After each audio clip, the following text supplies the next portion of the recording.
David Goldstein investigation. Good evening, everyone. I'm Pat Harvey. David found ballots for the upcoming election being sent to voters who left the state more than a decade ago. Millions of these ballots have already been delivered to California mailboxes, but we found some ended up going to people who moved out of state. What do you think about that? That's crazy.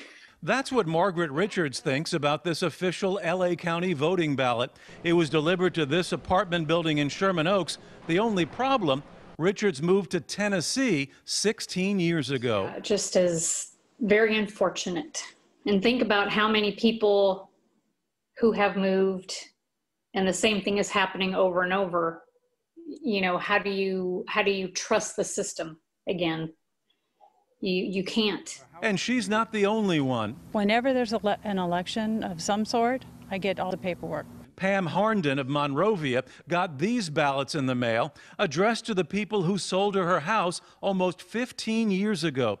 They now live in Texas. It's really a shame because it's going on, what, 15 years, and they haven't taken these people off the voter rolls. The fear is what? What could happen?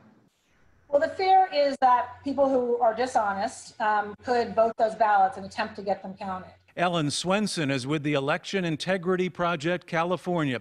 They've found more than 400,000 ballots sent to people who've moved or even died. What kind of confidence do the people in California have in the system when they're getting ballots for their deceased loved one from 10 years ago, or someone who never lived there, or someone who moved 10 years ago? That hurts the confidence in the elections as well, which is a big problem.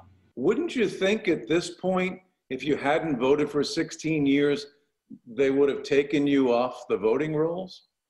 Absolutely. The LA County Registrar's Office says a voter record is made inactive only when mail sent to the voter is returned undeliverable from the post office or through notification of a change of address. If you get a ballot in the mail, they say, not addressed to you, mark it returned to sender, voter no longer lives there, and mail it back.